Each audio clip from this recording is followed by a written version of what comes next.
네, 우리 하나님의 말씀을 함께 보겠습니다. 하나님 말씀 사도행전 21장 15절에서 20절의 말씀까지 보시겠습니다. 사도행전 21장 15절에서 20절의 말씀까지 우리 한 목소리로 함께 합독하시겠습니다. 이 여러 날 후에 여장을 꾸려 예루살렘으로 올라갈새 가이사랴에 몇 제자가 함께 가며 한 오랜 제자 구브로 사람 나손을 데리고 가니 이는 우리가 그의 집에 머물려 함이라. 예루살렘에 이르니 형제들이 우리를 기꺼이 영접하거늘 그 이튿날 바울이 우리와 함께 야고보에게로 들어가니 장로들도 다 있더라. 바울이 문안하고 하나님이 자기의 사역으로 말미암아 이방 가운데서 하신 일을 낱낱이 말하니 하나님께 영광을 돌리고 바울들로 이르되 형제여 그대도 보는 바에 유대인 중에 믿는 자 수많이 있으니 다 율법의 열성을 가진 자라. 아멘. 네, 여기까지 읽겠습니다. 네.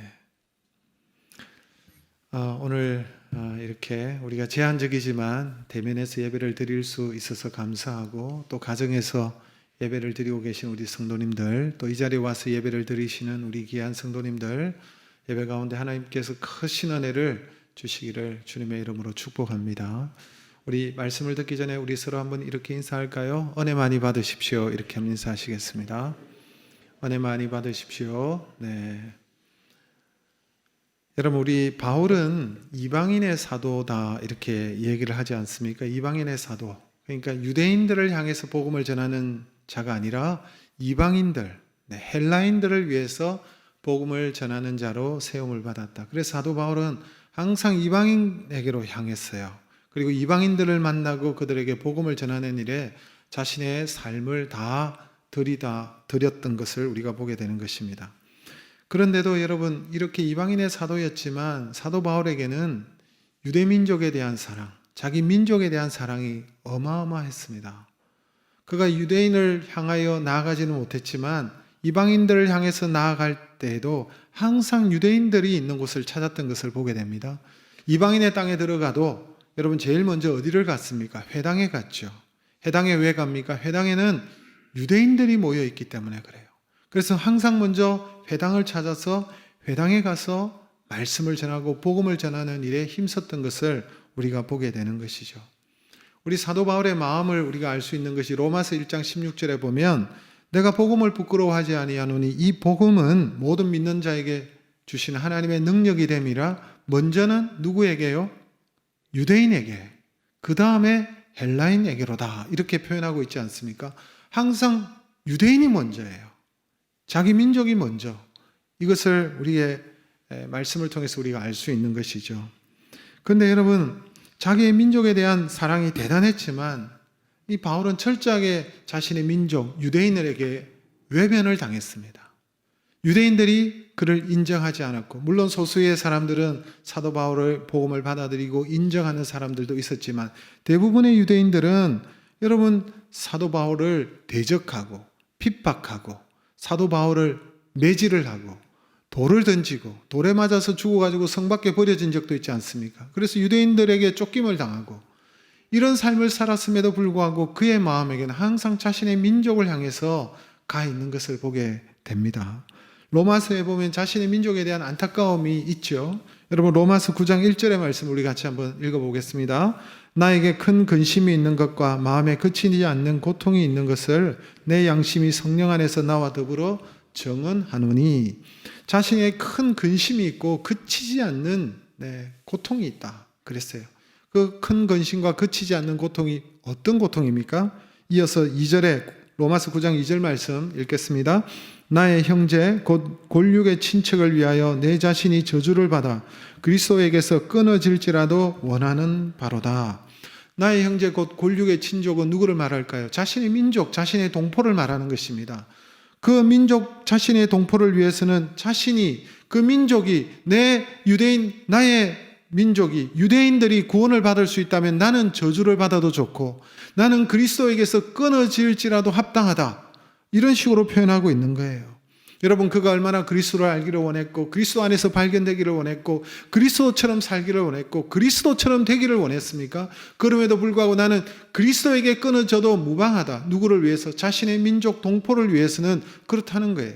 이런 고백을 통해서 여러분, 이 바울이 얼마나 자신의 민족에 대한 사랑이 큰지 우리가 알 수 있지 않습니까? 자기는 저주받아도 좋다는 거예요. 자기는 끊어져도 좋다는 것입니다. 이런 고백을 여러분 어떻게 할 수 있습니까? 민족에 대한 사랑이 크다는 것이죠.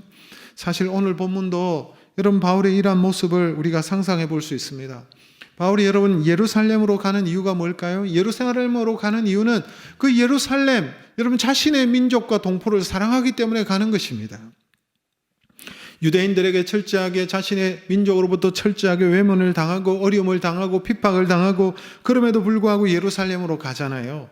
예루살렘, 우리가 지난주에 살펴봤지만 예루살렘으로 가는 것에 많은 위험이 도사리고 있었고 환난과 결박이 기다리고 있다.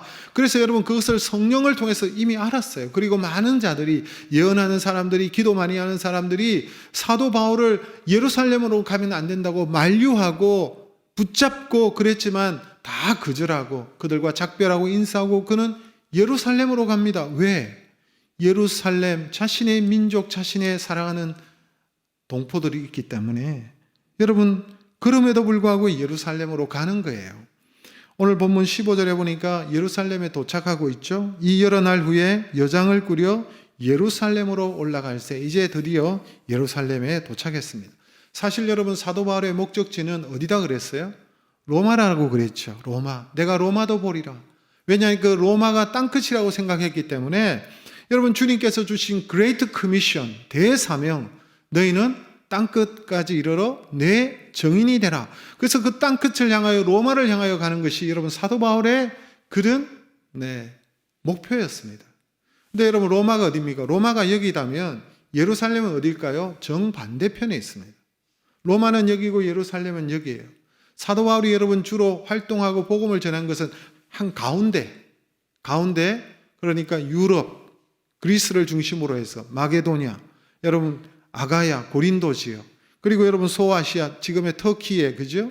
터키 그 지역, 그 사이라고 하면 되는데 사이인데 로마는 여기예요. 그럼 여기서 로마로 가는 것이 더 가깝지 않습니까? 여기서 그냥 출발하면 되는데 왜 반대편에 있는 예루살렘으로 갑니까? 정반대로 가잖아요. 점점점 멀어지잖아요. 왜 그럴까요? 그것은 여러분 자신의 민족에 대한 사랑이고 자기 유대인들에 대한 사랑이기 때문에 그렇습니다. 바울은 이방인의 사도였지만 이방인을 사랑했지만 자기 민족을 대한 사랑도 어마어마했던 거예요. 여러분 이것은 너무나도 당연합니다. 여러분 성경적으로 자신의 민족을 사랑하는 것 당연합니다. 여러분 우리가 우리 대한민국을 사랑하고 이 민족을 사랑해서 민족을 위해서 기도하고 이 민족이 잘 되기를 여러분 바라는 것 당연합니다. 그것은 하나님께서 주신 마음이에요. 그래서 여러분 하나님 주신 우리 가정을 사랑하는 것, 내 민족을 사랑하는 것, 이것이 여러분 우선순위예요. 교회도 마찬가지예요. 교회도요, 누구를 제일 먼저 구제합니까? 구제하는 여러분 절차가 있어요. 1차적으로는요, 교회 안에 어려운 분들을 먼저 돕는 것이 여러분 구제하는 데 있어서 여러분 순서입니다. 성경에 그렇게 말을 하고 있어요. 그 다음에 여러분 이웃에게 나아가는 것입니다. 먼저는 여러분 우리 가정, 여러분 우리 교회, 이게 중요한 것이죠. 그런데 여러분 나라를 사랑하는 것은 성경적인 거예요. 그러나 여러분 민족주의에 빠지는 것은 잘못돼요. 내 민족만을 위하는 것은 여러분 너무나도 민족의 이익을 위해서만 그렇게 하겠다. 트럼프 대통령이 아메리카 퍼스트 이러면서 자기 민족 그렇게만 주장하는 것은 여러분 성경적이지는 않다고 생각합니다. 여러분 이 사도 바울이 오늘 보니까 예루살렘을 향하여 나아가는 이유는 나라를 사랑하기 때문에 그렇죠. 자기 민족을 사랑하기 때문에. 근데 여러분 이 예루살렘으로 가려고 하는 중요한 이유가 무엇이었습니까?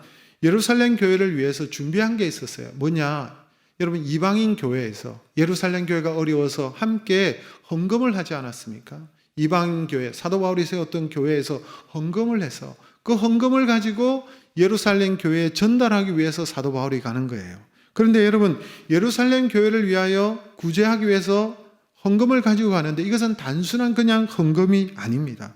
이 헌금을 들고 예루살렘을 향하는데 여기에 큰 의미가 있어요.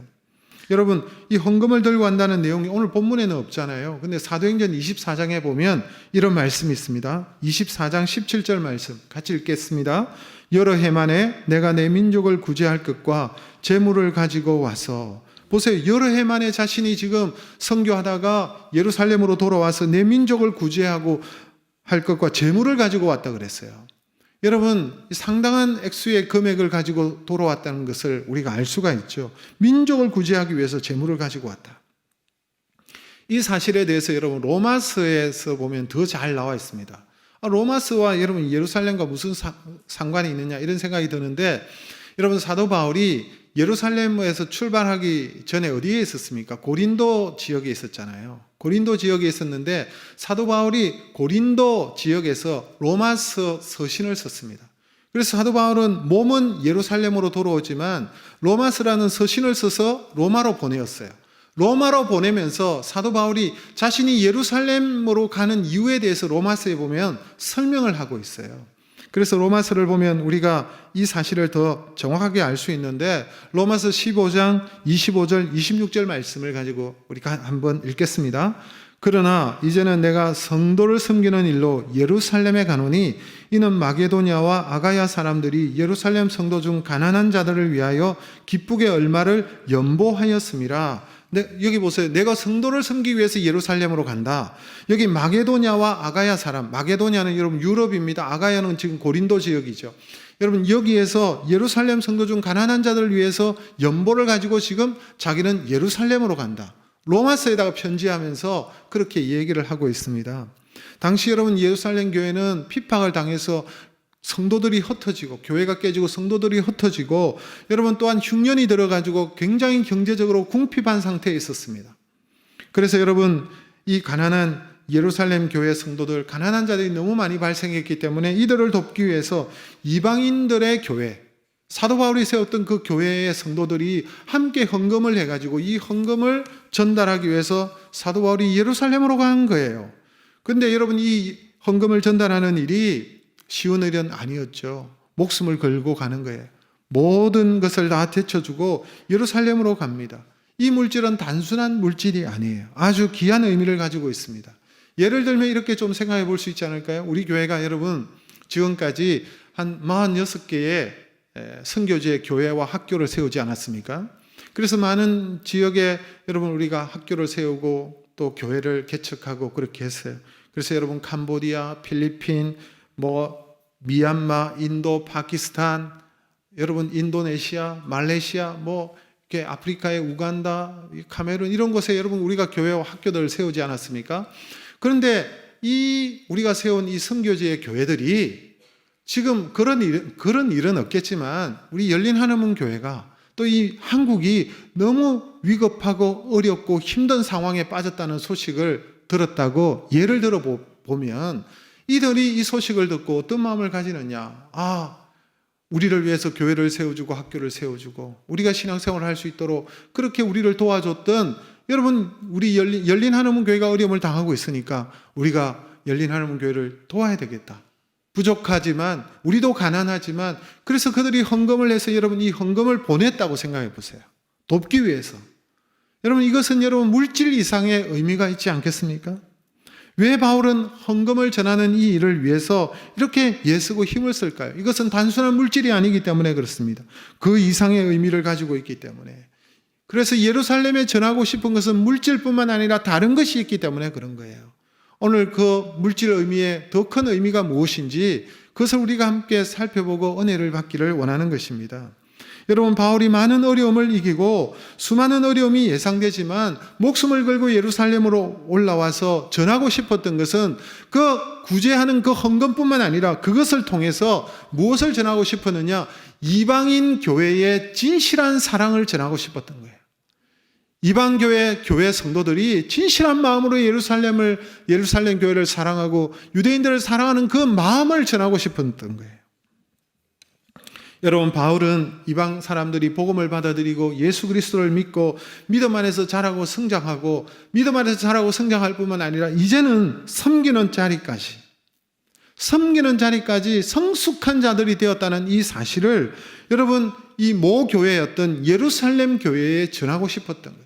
이들이 이렇게 자라서 이렇게 성장하여서 이런 마음과 사랑을 가지고 예루살렘 교회에 사랑을 전하는 것입니다. 이것을 지금 전하고 싶었던 거예요. 이 헌금을 들고 가면서 여러분 사도 바울의 가슴이 얼마나 감격스럽고 얼마나 여러분 감사가 넘쳤을까요? 내가 세운 교회들이 이렇게 자라서 이렇게 나누고 이렇게 베푸는 자리까지 갔구나. 성숙한 성도들이 되었구나. 참 사랑을 가지게 되었구나. 이 소식을 전하고 싶었던 것입니다. 오늘 여러분 본문 19절의 말씀을 보세요. 19절 같이 한번 읽겠습니다. 바울이 무난하고 하나님이 자기의 사역으로 말미암아 이방 가운데서 하신 일을 낱낱이 말하니. 여러분 그 증거로 이들이 이렇게 성숙하고 이런 사랑을 가지고 있습니다. 그 증거로 내놓은 것이 바로 이들이 헌금한 이 헌금을 예루살렘 교회에 내어놓았던 것입니다. 그래서 이것을 내어놓으면서 감격하고 자랑스럽게 생각하는 거예요. 여러분 이것이 이해가 될지는 모르겠지만 여러분 이렇게 한번 생각해 보십시오. 아들이 하나 있는데 이 아들이 개망나니 이 아들이 부모 말은 그렇게 안 들고 그렇게 속을 새기고 그렇게 나쁜 짓만 하고 나무라도 꾸중을 들어도 그냥 반항하고 튀쳐나가고 가출하고 그러면 그 아들을 찾아서 다시 데려오고 다시 또 데려오고 이런 일들이 반복되었는데 어느 날 이 아들이 정말 정신을 차리고 마음을 새롭게 하고 직장을 얻어가지고 이제 땀 흘리고 수고하고 일하는 그런 아들이 되었는데 여러분 첫 월급을 받아가지고 이제 명절 이제 설이 더 가까워왔잖아요. 그 명절에 부모에게 찾아와서 그 부모에게 감사를 표하고 나를 낳아주고 나를 길러주신 아버지 어머니 감사합니다. 제가 그동안 너무 참 이런 짓을 행한 것 너무 부끄럽습니다. 아버지 감사합니다. 어머니 감사합니다 하면서 절을 하고 여러분 그 부모에게 선물을 하고 자신이 그 받은 그 첫 월급을 부모에게 내어놓는 그 자식의 모습을 여러분 한번 상상해 보십시오. 그럴 때 이 부모 마음이 얼마나 감사하고 감격스러울까요? 얼마나 이 아들이 자랑스러울까요? 그 아들을, 그 자랑스러운 아들을 여러분 전하고 싶잖아요. 아는 사람들에게 동네방네 다니면서 내 아들이 이렇게 되었다고, 내 아들이 이렇게 해주었다고 그렇게 자랑하고 싶은 마음이 있지 않을까요? 아마 사도 바울의 마음이 좀 그렇지 않을까? 이 이방인 교회가 자라가지고 성장해서 이렇게 사랑을 전하는구나. 여러분 그런 마음을 가지고 그래서 이방인 교회 안에 있었던 자신의 사역 가운데 있었던 그 은혜스러운 일들을 낱낱이 지금 다 고하는 것입니다. 그것을 알리는 것입니다. 이방 교회가 비록 뒤에 예수님을 믿고 출발했지만 진실한 사랑을 가지고 성숙한 교회가 되었다는 것이죠. 그냥 말로만 사랑하는 수준이 아니고 그냥 예루살렘 교회를 걱정하는 수준이 아니라 자신들이 어렵고 힘들지만 자신이 기쁘게 자신들을 희생하면서 헌신하면서 내어놓았다는 사실입니다. 이 진실한 사랑을 보여줬다는 거예요. 여러분 이게 참 사랑입니다. 요한일서 3장 17절 18절에 보니까 참 사랑이 무엇인지 우리에게 얘기하고 있죠. 같이 읽겠습니다. 누가 이 세상의 재물을 가지고 형제의 궁핍함을 보고도 도와줄 마음을 닫으면 하나님의 사랑이 어찌 그 속에 거하겠느냐. 자녀들아 우리가 말과 혀로만 사랑하지 말고 행함과 진실함으로 하자. 여러분 신앙의 성숙은요 결국은 성숙한 사랑입니다. 여러분 얼마나 성숙한 사랑을 가지고 있느냐. 성숙한 신앙을 얘기하는 거예요.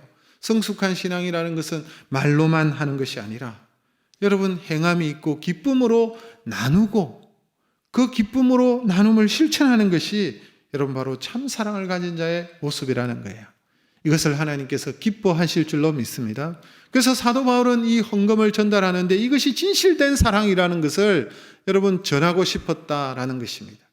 두 번째로 여러분 바울이 이방인들에게 헌금을 가지고 전달하면서 그 헌금을 전달하는 의미가 뭘까요? 그것은 받은 은혜에 보답하려고 하는 감사의 마음이라는 것입니다. 받은 은혜에 보답하려는 이방인들의 감사한 마음. 이 사실을 여러분 로마서에서도 이렇게 기록하고 있습니다. 로마서 15장 26절, 27절 우리 같이 읽겠습니다. 이는 마게도냐와 아가야 사람들이 예루살렘 성도 중 가난한 자들을 위하여 기쁘게 얼마를 연보하였음이라. 저희가 기뻐서 하였거니와 또한 저희는 그들에게 빚진 자니 만일 이방인들이 그들의 영적인 것을 나누어 가졌으면 육적인 것으로 그들을 섬기는 것이 마땅하니라. 여러분 바울이 평소에 이방 교회들을 잘 가르쳤던 것 같아요. 여러분 예루살렘 교회를 통해서 복음을 받아들였다는 것입니다.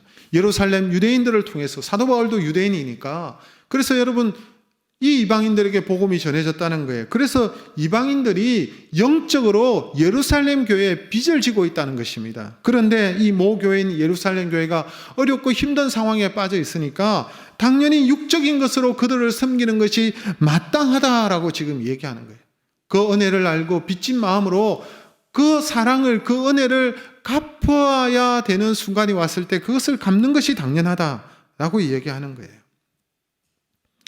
여러분, 사도 바울은 자신이 세운 이방 교회들을 향해서 예루살렘 교회가 이렇게 어려움을 당하고 있으니 그들을 돕는 것이 마땅하다고 가르쳤고, 그래서 그들을 위해서 헌금을 했는데 다 자발적으로 헌금을 했다는 사실입니다. 고린도 교회에다가도 여러분 헌금을 요청했고요, 다른 교회들에게도 헌금을 요청을 해서 그 헌금을 가지고 지금 왔는데, 그 헌금이라고 표현하지 않고 다른 말로 지금 표현하고 있어요. 여러분, 고린도전서 16장 1절에서 3절의 말씀인데 같이 한번 읽겠습니다. 성도를 위하는 연보에 관하여는 내가 이 갈라디아 교회들에게 명한 것 같이 너희도 그렇게 하라. 내가 이럴 때에 너희의 인정한 사람에게 편지를 주어 너희의 은혜를 예루살렘으로 가지고 가게 하라. 여러분, 갈라디아 교회에다가도 헌금을 요청했고 고린도 교회에다가도 동일하게 헌금을 요청했죠. 구제 헌금을 요청한 것입니다. 이방인 교회들이 한 이 헌금을 가지고 지금 예루살렘으로 간다 그러죠. 그런데 헌금, 연보라는 말 대신 뭐라고 쓰고 있습니까? 무엇을 가지고 간다? 은혜. 그렇죠. 은혜를 가지고 간다 이렇게 표현하고 있지 않습니까? 너희의 은혜를 예루살렘으로 가지고 간다. 여러분, 그 말의 의미가 무엇입니까? 예루살렘 교회를 통해서 영적인 은혜를 입었다는 거예요. 이 이방인들에게 복음이 전해졌는데 이 복음을 예루살렘 교회를 통해서 영적인 은혜를 입었다는 것입니다. 그래서 그 은혜에 빚진 자인데 이제는 대신하여서 그 은혜를, 너희에게 주신 그 귀한 은혜를 하나님께서 너희의 은혜를 가지고 예루살렘으로 가게 하신다라고 얘기하는 것입니다. 그 은혜의 빛을 갚는다는 의미에서 은혜를 가지고 간다 이렇게 표현하고 있는 것이죠. 여러분, 사도 바울이 참 성도들을 잘 가르쳤었구나 라는 생각을 가집니다. 기도를 많이 하는 성도를 만드는 것도 중요하고 성경을 많이 아는 성도들로 가르치는 것도 중요하지만, 여러분, 더 중요한 것은 받은 은혜를 알고 감사할 줄 아는 성도를 만드는 것이 더 중요하다고 생각합니다. 그게 여러분 실천이거든요. 기도만 많이 하고 성경만 많이 알고 하지만 여러분 행함이 없고 실천하지 않는 것이 무슨 소용이 있을까요? 그것은 여러분 참 성숙한 성도가 아니죠. 여러분, 말씀을 듣고 예배를 마치고 난 다음에 성도님들이 저와 악수하고 인사를 할 때 목사님 오늘 은혜 많이 받았습니다 이렇게 표현하고 하시는데, 진짜 은혜는 뭔지 아십니까? 진짜 은혜를 받은 사람은 그 말씀대로 삶에 실천하는 사람이 그 말하는 것이 옳은 거예요. 그냥 가슴이 한번 뭉클하고 눈물이 한번 핑 돌고 이래서 은혜를 받는 것이 아니라 내가 정말 삶의 현장에서 그것을 실천하는 것이 여러분 은혜 받은 자의 모습인 줄로 믿습니다. 저는 이런 생각을 해봤어요. 하나님께서 은혜를 주시면 저도 언젠가 여러분 은퇴할 날이 있지 않겠습니까? 주님 안에서 영광스럽게 은퇴할 수 있는 것, 그것이 참 귀한 모습인데요. 저도 그날이 올 것이라고 생각하고 기도하고 있습니다. 근데 여러분, 제가 은퇴를 하고 나면 이제 뒤에 후임 목사님이, 하나님께서 또 좋은 목사님 보내주시지 않겠습니까? 그 후임 목사님이 목회를 하면서 뭘 볼까요? 제가 목회를 어떻게 했는지 여러분 금방 알 수 있을 것입니다.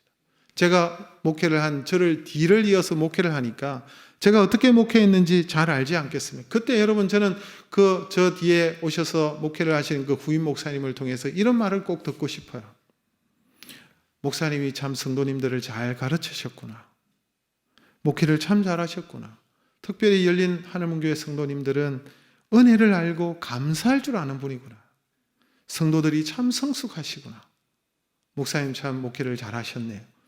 이 말 정말 꼭 듣고 싶습니다. 여러분, 은혜를 알고 감사할 줄 알아야 되죠. 하나님의 은혜를 알고 하나님께 감사할 줄 알고, 부모의 은혜를 알고 부모에게 감사할 줄 알고, 영적으로 지도해 준 목회자들에 대한 감사를 알고 은혜를 알고 감사할 줄 알고, 지금까지 나를 도와준 많은 내 주변에 사랑하는 구역장님이나 장로님들이나 주변의 우리 성도들, 그런 분들의 도움을 받은 분에 대해서 여러분 감사할 줄 알고, 이것이 여러분 참 성숙한 자의 모습이 아니겠습니까? 여러분, 신앙의 성숙은요, 인격의 성숙입니다. 신앙과 인격은 함께 가는 것입니다.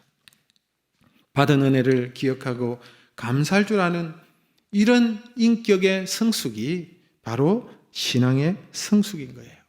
철이 없다는 것은 은혜가 은혜인 줄 모르는 자의 모습입니다. 철이 들었다는 것은 은혜가 은혜인 줄 알고 그 은혜에 대한 감사한 마음을 가질 줄 아는 자예요. 철든 자식은요, 부모가 주었던 그 놀라운 사랑, 그 많은 사랑을 받았음에도 불구하고 부모에게 한두 가지 받았던, 부모도 온전하지 못하잖아요. 받았던 그 작은 상처 때문에, 그 상처 때문에 부모에게 감사하지 못하고, 부모가 내게 해준 게 뭐가 있냐고, 나에게 상처만 줬다고 이렇게 얘기하는 자식은 철이 안 든 자식이죠. 신앙세계도 동일한 것입니다. 여러분, 우리 교회 안에서도 사람들이 모여있기 때문에 그런 일들이 일어나지 않겠어요. 그럼에도 불구하고 하나님께서 주신 은혜들, 그 은혜들이 더 크기 때문에 나에게 비록 힘든 일이 있고 관계가 어렵고 상처가 있다 할지라도 그것을 뛰어넘어서 감사할 줄 알고 그렇게 하나님께 영광을 돌리는 것이 바로 믿음의 성숙한 자의 모습인 줄로 믿습니다. 저와 우리 모든 성도님들은 성숙한 인격이 있는 그렇게 성숙한 성도들이 되시기를 소원합니다. 받은 은혜를 알고 그것을 보답할 줄 아는 그런 감사의 마음을 전달할 줄 아는 믿음의 사람들이 되시기를 주님의 이름으로 축복합니다. 그래서 사도 바울은 예루살렘 교회로 헌금을 가지고 가는 것이 아니라 내가 은혜를 가지고 간다 이렇게 표현한 것입니다. 세 번째로, 여러분, 이 사건은 단순하게 구제 헌금을 전하는 것으로 끝나지 않습니다. 여기에 또 큰 의미를 가지고 있어요. 그것은 무슨 말이냐? 예수 그리스도 안에서 하나가 되는 상황입니다. 이방 교회와 유대인 교회가 하나가 되는 놀라운 교회사적으로 볼 때 획기적인 사건입니다. 사실 이방 교회와 유대 교회가 하나 되기가 쉽지 않습니다. 여러분, 그런데 이방인들이 먼저 사랑의 손을 내밀고 여러분 하나가 된 것입니다. 유대인들이 가장 뛰어넘기 어려운 벽들이 있어요. 유대인들은요, 고정관념이 있잖아요. 여러분 어떻습니까? 선민사상이죠.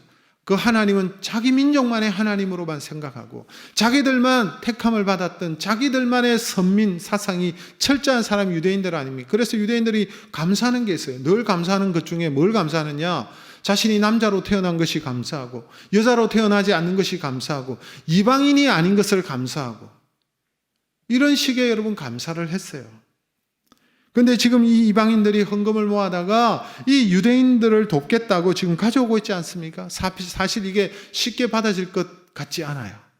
여러분, 유대인들이 자존심이 있지.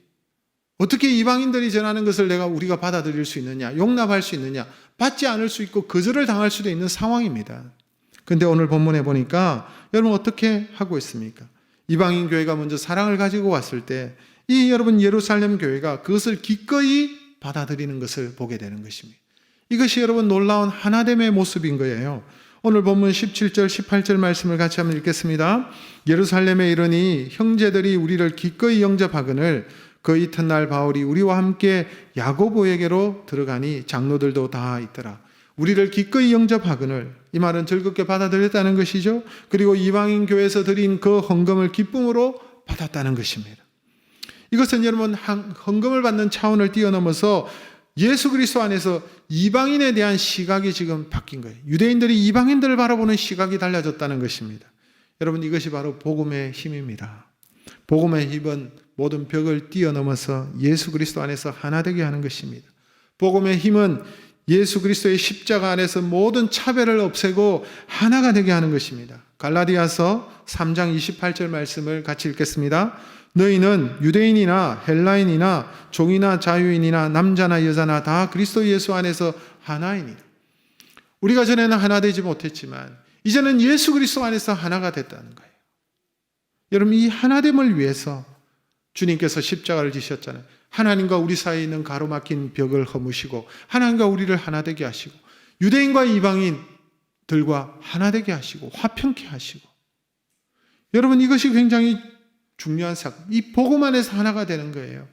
여러분, 성령님의 가장 큰 사역도 바로 이것이었습니다. 에베소서 4장 3절 4절 말씀 같이 읽겠습니다. 평안에 매는 줄로 성령이 하나 되게 하신 것을 힘써 지키라. 몸이 하나요 성령도 한 분이시니 이와 같이 너희가 부르심의 한 소망 안에서 부르심을 받았느니라. 여러분 보세요. 성령께서 하나 되게 하신 것을. 여러분 성령의 역사가 뭐냐? 하나 되게 하시는 분이 성령님이시라는 거예요. 나누어지고 분열되고 쪼개어지고 이것을 하나 되게 만드는 것이 바로 성령의 역사라는 거예요. 사단은 계속해서 분리합니다. 계속해서 쪼갭니다. 계속해서 여러분 분열시킵니다. 사단이 그렇게 합니다. 그러나 성령 하나님께서는 복음 안에서 예수 그리스도의 십자가 안에서 하나 되게 하시는 거예요.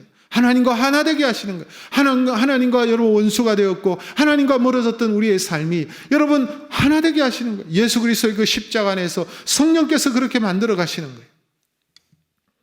여러분 이것이 바로 예수 믿는 자의 모습이요 또한 예수 믿는 그리스도인들의 사명이 되는 거예요. 하나됨을 위해서 손을 내밀고 하나됨을 위해서 내가 낮아지고 하나됨을 위해서 내가 섬기고 하나됨을 위해서 용납하고 용서하고 하는 것이 바로 우리 그리스도인들의 모습이라는 것입니다. 유대인들은 민족주의적인 개념이 너무 많고 여기에 사로잡혀서 오직 자기만이 구원받을 백성이라고 생각했던 거예요. 여러분 사도 바울이 왜 그렇게 유대인들에게 외면을 당하고 무시를 당하고 왜 그렇게 여러분 괴롭힘을 당했을까요? 그것은 이방인의 사도이기 때문에 이방인들에게 복음을 전했기 때문에 그래요. 율법의 문제도 있었지만 여러분 이방인과 유대인 사이에 가로막힌 담이 허물어졌습니다. 어떻게 해요? 이 헌금을 전달하고 이것을 받아들임으로. 그래서 여러분 하나 되는 모습을 보여주는 것입니다. 이것이 굉장히 교회사적으로 중요한 이정표가 되는 것입니다. 사실은 유대인들은 여러분 이방인들에게 복음을 전하지 않았어요. 사마리아 땅에 복음을 전하지 않았죠. 그러나 예수님은 예루살렘과 온 유대와 사마리아와 땅끝까지 복음 전해라 그랬잖아요. 그 사마리아 땅에 여러분 사도들이 가서 복음을 전한 것이 아니라 여러분 예루살렘 초대교회의 7 집사님 중에 한 분이었던 빌립 집사님이 들어가서 사마리아 땅에 들어가서 복음을 전하고 놀라운 역사들이 일어나지 않았습니까? 그래서 사마리아 땅에 복음이 들어간 거예요. 여러분 사도 바울이 위험이 도살인 환난과 결박이 기다리고 있는 이 예루살렘을 향해서 자신의 민족 유대인들이 자신을 향하여 돌을 치고 자신을 고발하고 고소하고 죽이려고 하는 그 유대인들이 있음에도 불구하고 모든 것을 뛰어넘어서 예루살렘으로 가고자 했던 이유가 바로 여기에 있는 것입니다. 먼저는 어려운 형제들을 돕고자 하는 이방인 교회의 사랑을 전하기 위해서고 또한 그리스도 안에서 우리는 서로 한 형제요 한 자매라는 사실, 한 몸을 이루었다는 사실을 전달하고 싶어서 들어가는 것이었습니다. 그러므로 여러분 우리의 사명은 하나됨을 위해서 손을 내미는 것입니다. 사실 바울도 이방인의 사도였지만 많은 사람들이 사도 바울의 사도성을 의심했잖아요. 네가 무슨 사도냐 이거죠. 네가 무슨 예수님의 12제자도 아니고 네가 무슨 사도냐. 그래서 여러분 끊임없이 그 사도성에 대해서 사람들이 시비를 걸고 어려움을 겪었습니다. 유대인들에게 외면을 당했습니다. 예루살렘으로 가는 것도 여러분 쉽지 않았습니다. 마치 예수님께서 예루살렘에 올라가셔서 결국은 여러분 잡히시고 골고다 언덕에 십자가를 지시듯이 사도 바울 역시 그러한 환난과 핍박이 기다리고 있음에도 불구하고 그렇게 예루살렘으로 향하여 올라갔던 것은 그럼에도 불구하고 민족을 사랑하는 그 사랑입니다. 여러분 바울은 그럼에도 불구하고 이방인의 진실된 사랑을 여러분 사도 바울이 지금 헌금을 전달하는데 누구를 대표해서 이방 교회를 대표해서 전하는 거예요. 사실은 이방인의 진실한 사랑을 전하기 위해서 그리고 이방인들이 은혜의 빚진 자로서 그 은혜를 갖기 원하는 그 마음을 위해서 또한 그리스도 안에서 하나됨을 위해서 헌신했던 모습을 오늘 본문에서 보여주고 있는 것입니다. 말씀을 맺겠습니다. 그리스도인은 하나님의 사랑을 입은 자로서 그 사랑을 실천하는 것이 당연한 것입니다. 사도 바울이 외면을 당하고 오해를 받아도 환난과 핍박이 기다리고 있어도 이방인의 사랑을 전하기 위해서 또한 자신의 민족을 사랑하는 마음으로 예루살렘으로 들어가게 된 것입니다. 우리 모두도 마찬가지입니다. 우리 모두도 처해 있는 우리의 환경 속에서 가정에서 직장에서 우리의 삶의 터전에서 그리스도의 사랑을 실천하고 받은 은혜에 감사하는 마음으로 빚진 마음으로 그 은혜의 빚을 갚고 일상의 작은 부분에서도 여러분 우리가 섬기는 자로 내려와서 하나됨을 실천하는 저와 여러분 되시기를 주님의 이름으로 축복합니다.